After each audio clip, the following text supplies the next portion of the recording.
Oi, boa tarde para você, telespectador do Pausa para a Educação.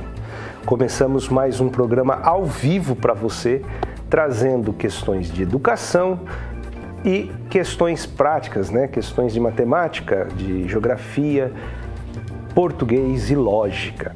Eu sou o professor Jovir Filho e conto com a sua participação pelo e-mail pausaparaeducacau@gmail.com pausaparaeducacau@gmail.com ou pelo WhatsApp, que é 997 84 0955 997 84 0955. Dúvidas, sugestões, críticas, pedido de maior explicação sempre são bem-vindos, né? Pode mandar por esses canais que procuramos atender da melhor forma possível. Eu queria começar o programa de hoje falando com vocês sobre uma questão prática envolvendo principalmente os vestibulandos. Que questão prática envolvendo os vestibulandos? Já falei em vários momentos sobre questão de conteúdo e vou voltar a falar da importância que é ter muito maior preocupação com a interpretação do que um domínio exaustivo de conteúdo. O que é domínio exaustivo de conteúdo? Dominar 100%, por exemplo, as fórmulas matemáticas, químicas, físicas, né? É importante nomes, né? Na biologia, sim, em história, referência, mas eu não preciso, por exemplo, na história, decorar com exatidão uma data, eu preciso ter noção dessas datas. Por que eu digo isso? Porque recentemente, trabalhando com alunos, né, com vestibulandos, vou trazer em algum momento a questão que eu trabalhei com eles do Enem, de matemática, e a quase totalidade dos alunos não conseguiu resolver uma questão que parecia ser difícil. Você olha, você pensa, tem que usar função, preciso usar alguma fórmula para resolver, quando na verdade era muito mais no campo da interpretação. E quem que conseguiu resolver? Quem não se preocupou com o conteúdo, tá? O aluno que se preocupou em essencialmente cuidar da interpretação, do entendimento, da lógica que estava por trás, foi feliz. O que chama atenção, e eu preciso fazer essa chamada nesse momento, quem conseguiu foi aluno de escola pública, né? Eu trabalho com alunos de escola particular, de escola privada e de escola pública. E por que um aluno de escola pública consegue ter vantagem nesse momento? Porque ele não está preocupado com o conteudismo, tá? Um material, quando sobrevaloriza a fórmula, a teoria e esquece que a prática tem que vir junto, né, no ensino, na educação, acaba por ignorar a importância da interpretação, que ela é prática. Os vestibulares, seja o Enem, FUVEST, Unicamp, Unesp ou qualquer outro vestibular aplicado pela VUNESP mesmo, né?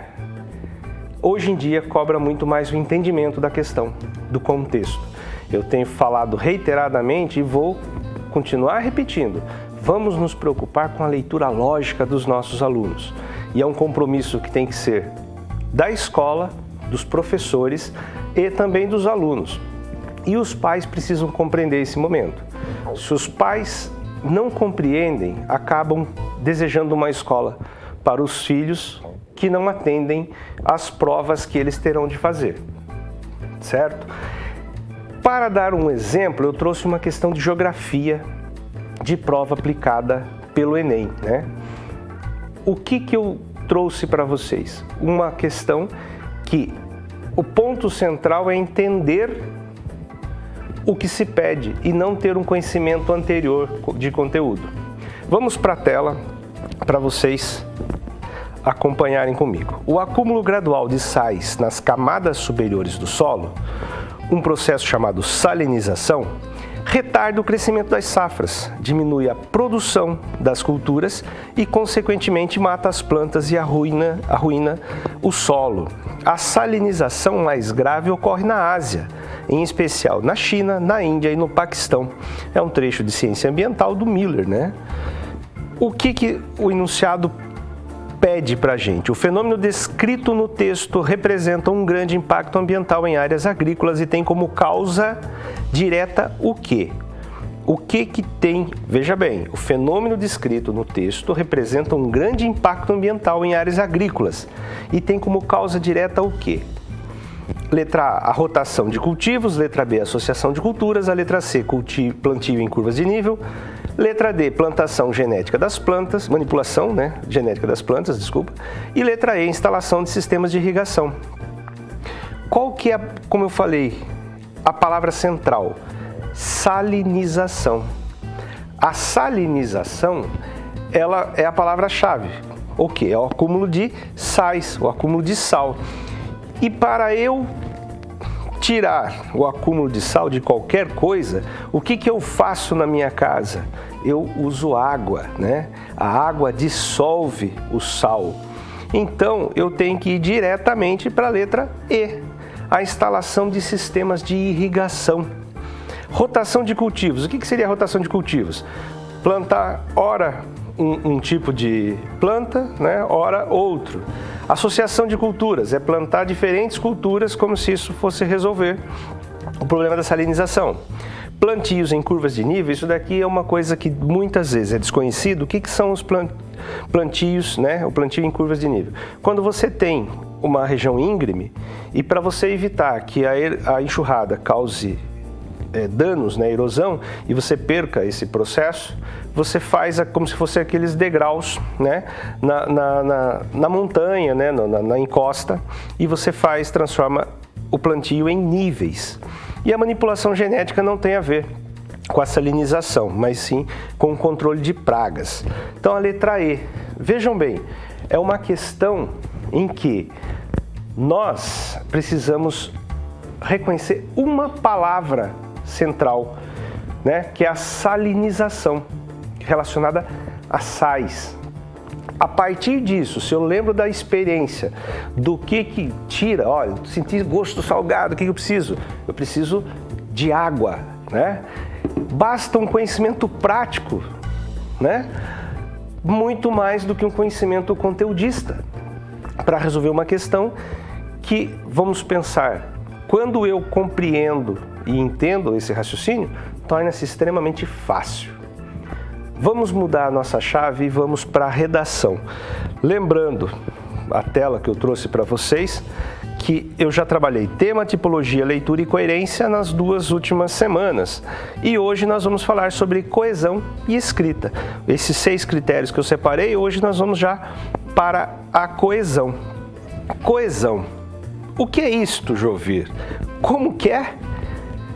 Se em coerência avaliam-se as ideias, neste item avalia-se como estas ideias foram amarradas enquanto texto. Assim são observadas as referenciações, as retomadas de termos e ideias, bem como o emprego dos diversos mecanismos coesivos, tais como as conjunções, as sinonímias, as elipses, etc. Importa principalmente a forma como se articulam textualmente as ideias e de que forma a estrutura das frases contribui para o bom desenvolvimento. Vou falar novamente esse parágrafo. Importa principalmente a forma como se articulam textualmente as ideias e de que forma a estrutura das frases contribui para o bom desenvolvimento. O que é coesão? Como eu falei, a coerência, a gente retomando, coerência temos que entender como sendo as ideias que se correlacionam, sem contradição, sem lacunas, dando continuidade. Então, se eu jogo um argumento, eu sigo nesse argumento. E o argumento seguinte não entra em contradição. Então, isso é coerência. A coesão é a forma como eu amarrei no texto essas ideias, né? Então, a coesão, se eu uso bem o pronome, se eu uso bem a conjunção, enfim, todos os elementos que são da escrita que dizem respeito às ideias. E o outro critério e último, escrita. Ué, não é para ser um texto escrito mesmo?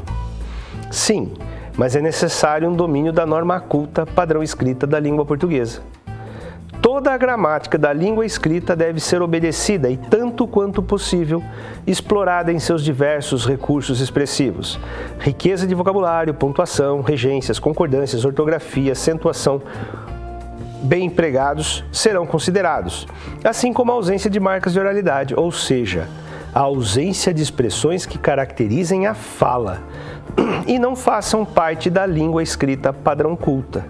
Então, o que se avalia nesse aspecto é a expressão, a minha capacidade de dominar a norma culta padrão da escrita e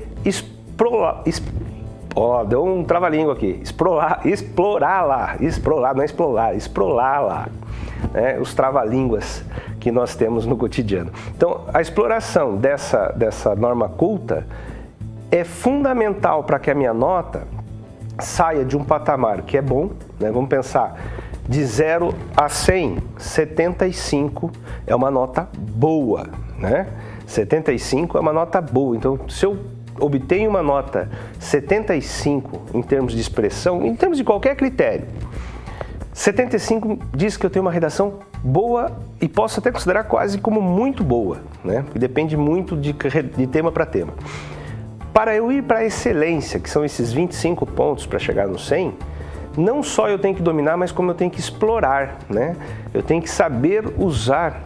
Então, por exemplo, eu digo para os meus alunos que certos termos, porque todo mundo, a tendência é começar a redação. Nos dias de hoje, atualmente. Então, isso daí é corriqueiro, é senso comum. Você usou, está correto? Está 100% correto. Mas agora, se você começa com odiernamente, Jovir, eu não conheço essa palavra, mas é justamente isso. Se você passa a conhecer palavras que sejam diferentes e que elevem o seu vocabulário, e você expressa isso na sua redação, o seu corretor começa com uma impressão diferente do que ele vai encontrar na sequência. Ele já se... então o processo de correção é psicológico, é subjetivo? Não tem como sumir a subjetividade e o psicológico do corretor, mas ele tenta ser o mais objetivo possível. Agora pensemos quem está lá corrigindo, né? Eu tive essa experiência de trabalhar como corretor e quando você vamos dizer que corrija 200 redações num dia, você está lá na 150ª redação, cansado de ver sempre as mesmas ideias, as mesmas palavras, os mesmos erros, os mesmos vícios de linguagem. O que você quer é alguma coisa que signifique pelo menos um oásis no meio das redações. Então, uma palavra diferente, um encadeamento diferente, através do domínio da língua portuguesa, né, da escrita em si, dá um alento, né, e muda o olhar do corretor. Ele vai muito mais procurar seus ganhos do que os seus erros. Vamos fazer o seguinte, vamos fazer uma breve pausa para os nossos apoiadores culturais e na sequência eu volto com a matemática, a língua portuguesa e a lógica. Já, não saia daí.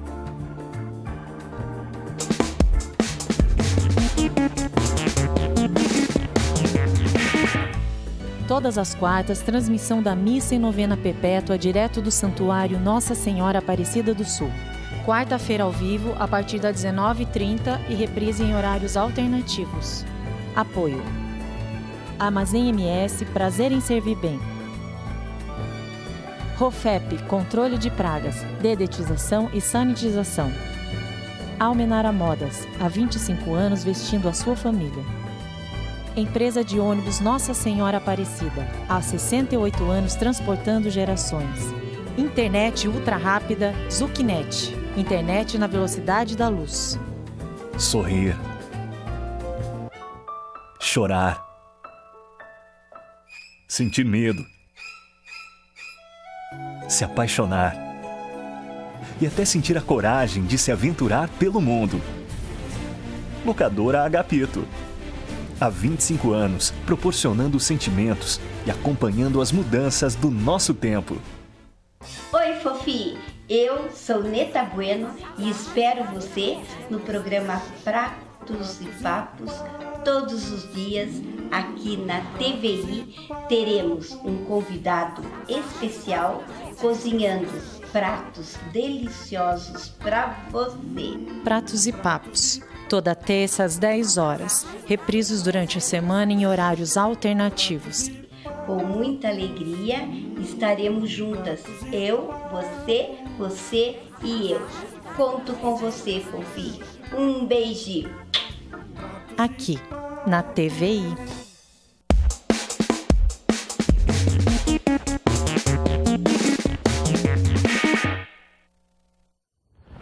Voltou. Vamos então para a matemática. Eu trouxe para vocês uma questão, a gente já vai direto para ela, uma questão básica de matemática que trabalha conhecimento de fração, né? No caderno de receitas de Dona Carmo está anotada uma receita de bolo que dá para 4 pessoas, sendo necessárias 2 xícaras e mais 1/4 de xícara de açúcar. Supondo que as pessoas comam quantidades iguais, se ela fizer a mesma receita de bolo para 20 pessoas, a quantidade de xícaras de açúcar necessária será de quanto? Tem lá a alternativa A é 8 1/4, a alternativa B 8 1/2, a alternativa C 10 1/2, a D 11 1/4 e a alternativa E 11 1/2. Vejam bem, é uma questão simples, mas que infelizmente faz com que rememoremos, né, que lembremos aquelas questões básicas de primário, né?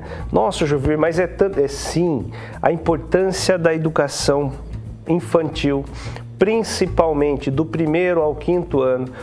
Na pré-escola, a criança tem que se formar nos conceitos, sem se preocupar se preocupando menos ainda com o conteúdo. Mas do 1º ao 5º ano é fundamental que se fixem. E essa questão aqui, mesmo sendo uma questão de concurso, ela é essencialmente um conhecimento primário. O que eu tenho que analisar? São 4 pessoas, e para 4 pessoas é o equivalente a 2 xícaras e mais 1/4. Eu quero saber para 20 pessoas. Então, de 4 vai para 20 pessoas. Quantas vezes mais? 5 vezes mais. Olha o que eu trouxe para vocês pensarem junto comigo. Primeiro, eu vou transformar esse número que vem em um inteiro e mais um número fracionário e chamamos por número misto, né? Porque ele tem 2 tipos de número. Um é o número inteiro e o outro é o número fracionário. Como que eu transformo em fração imprópria? Eu multiplico o número inteiro pelo denominador, que é o de baixo, e somo com o numerador, que é o de cima. Então lá, 2 vezes 4, 8, mais 1, 9/4. Essa é uma fração imprópria, por quê? Porque o número que está em cima, o numerador, é maior do que o denominador. Isso é a fração imprópria. Vou multiplicar por 5. Essa aqui é uma multiplicação de fração, então eu tenho que entender que sob o 5 tem o 1, né? 5 vou fazer vezes 9 e o 1 vezes 4. 5 vezes 9, 45, 1 vezes 4. 4.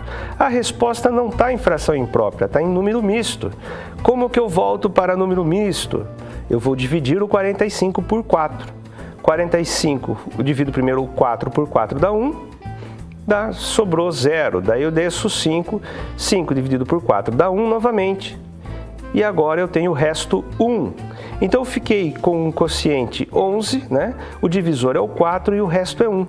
Então eu componho dessa forma, ó. A resposta é 11 e 1/4. Ó. O 11, que é o quociente, é o número inteiro. O 1 é o resto, é o numerador. E o divisor é o 4, ele vira o denominador. Então a resposta é a D, né? Voltou para fugiu a tela. Pois bem, matemática básica, matemática simples, mas que se eu me esqueço dos conceitos básicos do número misto, fração imprópria, eu acabo por perder uma questão que é fácil, mas é fácil para quem sabe, né? Já falei em outros momentos com vocês a questão da pegadinha. Ah, tem pegadinha nas provas? Não, não tem pegadinha nas provas. A pegadinha é para quem não estudou, certo? Porque se eu domino um conteúdo, a prova, a intenção dela é distinguir as pessoas. Porque se ela for fácil para um, ela vai ser fácil para todos. Então todo mundo vai empatar em primeiro lugar. Como que eu vou fazendo a distinção, colocando elementos mais difíceis, colocando detalhes de leitura, de interpretação e muitas vezes fazendo com que se retorne aos básicos dos básicos do primário, né? Vamos mudar a chave novamente e vamos para a língua portuguesa. O que eu trouxe para vocês em língua portuguesa? Vamos lá para a nossa tela? Assinale a alternativa correta quanto à regência verbal. Eu já falei de regência, né? Lembra que comentei sobre o que é regência? E hoje nós temos uma nova questão. Tá lá, em 6 anos a lista reportava em 2.514 pontos de contaminação, pulava a 2.514, apontava de 2.514 ou chegava a 2.514 ou ainda batia por 2.514. Regência, relembrando, é um conhecimento de vocabulário. Eu tenho que entender se, no caso aí, a regência verbal é o verbo reportar, é o verbo pular, o verbo apontar, o verbo chegar, o verbo bater. Eu tenho que saber como que eu completo, né? Como que eu completo? Se algo reporta, reporta algo a alguém ou a algo, e não reporta em. Então a letra A está errada. Quem reporta, reporta algo a alguém ou a algo.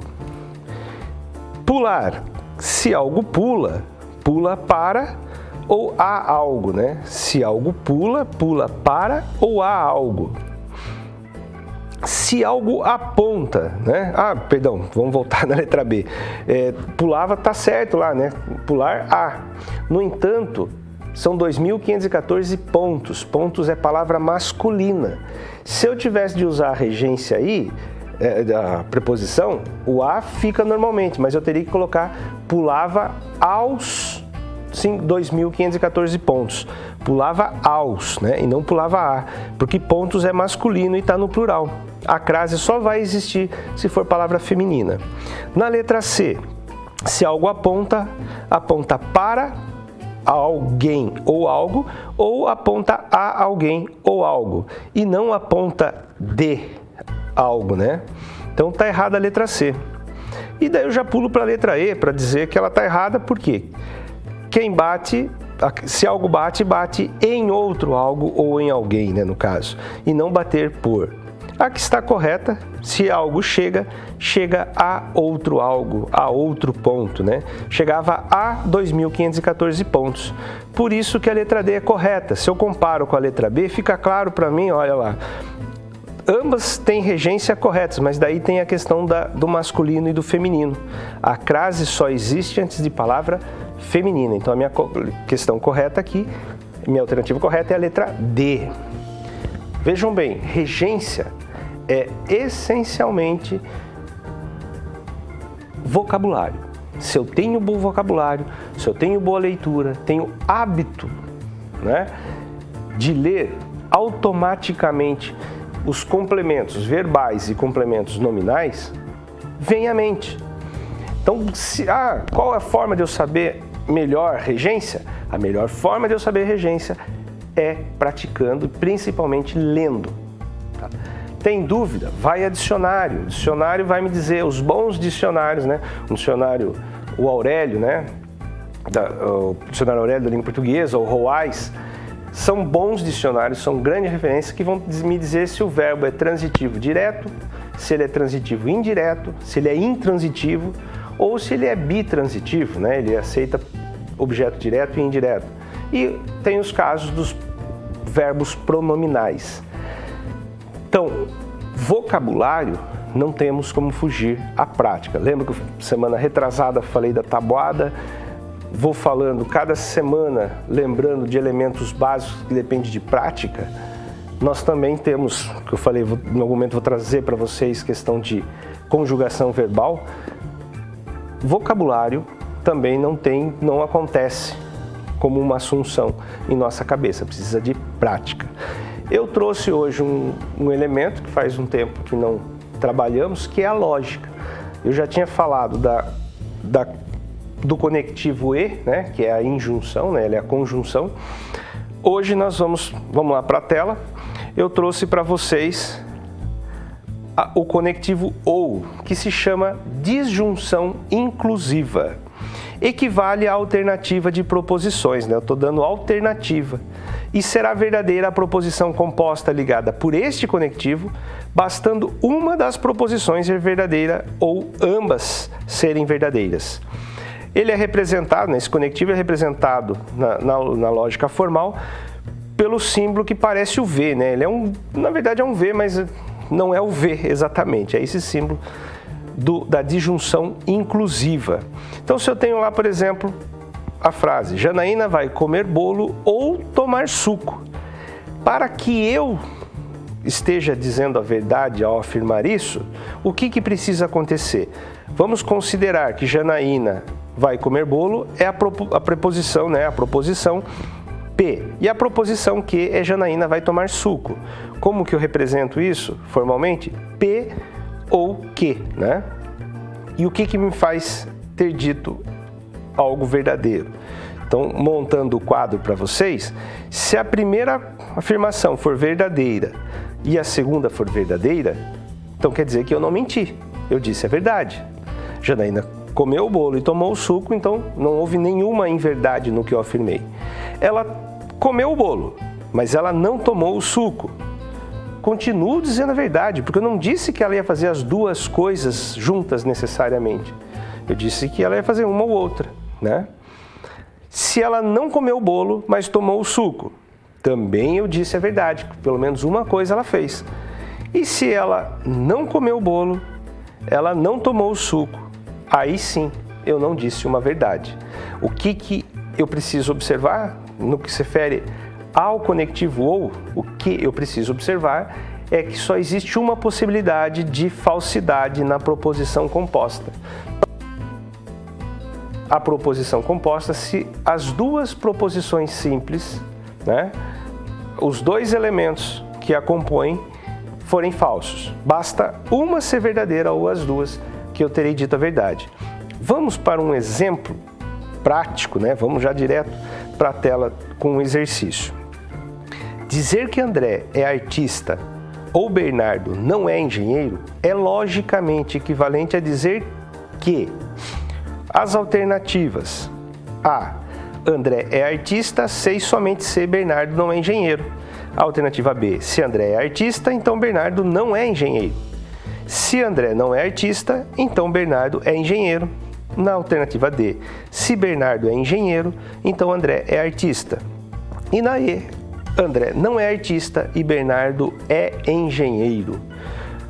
Vamos retomar o quadro lá. Então, o que eu preciso saber? Dizer que é verdade. Então, estou dizendo que é verdade. O que eu não posso deixar acontecer? As duas falsidades. Se um for verdadeiro, tanto faz se a outra parte for ou não. E o que pega nessas questões para quem está numa prova, principalmente num concurso, né? A tensão, né? A ansiedade, o medo de resolver faz com que bagunce todas as alternativas e parece que todas de repente estão certas ou todas estão erradas. Eu preciso analisar aqui que se o André não for artista, então é falsa a primeira parte, a segunda parte necessariamente tem que ser verdadeira. Então, olha lá, mas a C então é a resposta correta? Na C está dizendo, se André não é artista, então Bernardo é engenheiro. Opa, deu errado. As duas coisas vão ser falsas, então não tem equivalência. Então teria que ser a letra C, sendo, se André não é artista, então Bernardo não é engenheiro. Porque a primeira parte foi falsa, a segunda necessariamente tem que ser verdadeira. Pensando de maneira contrária, se Bernardo é engenheiro, ou seja, a segunda parte é falsa, a primeira obrigatoriamente tem que ser verdadeira. Se Bernardo é engenheiro, é obrigatório então que André seja artista. Se Bernardo é engenheiro, então André é artista. Qual que é a minha alternativa correta? A D, né? Alternativa D.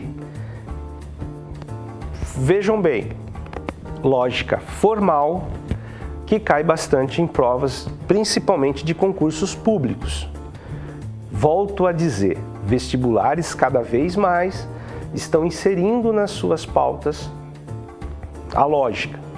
A FATEC é o exemplo maior porque ela já assume dentro das divisões da prova uma parte que se chama raciocínio lógico. É a tendência hoje. Se eu compreendo esses exercícios de conectivos, eu compreendo não só, vejam bem, eu não estou compreendendo só a lógica, estou compreendendo a interpretação. É um raciocínio que eu adquiro. Então, gostaria de trazer sempre, lógico, mas às vezes não dá para encaixar porque temos outros elementos para trabalhar com vocês semana após semana. Mas sempre que possível traremos elementos de lógica formal e exemplos de como cair em provas. Agradeço muito a audiência de vocês, espero que tenham uma ótima semana e aguardo todos novamente na próxima semana. Até lá, muito obrigado.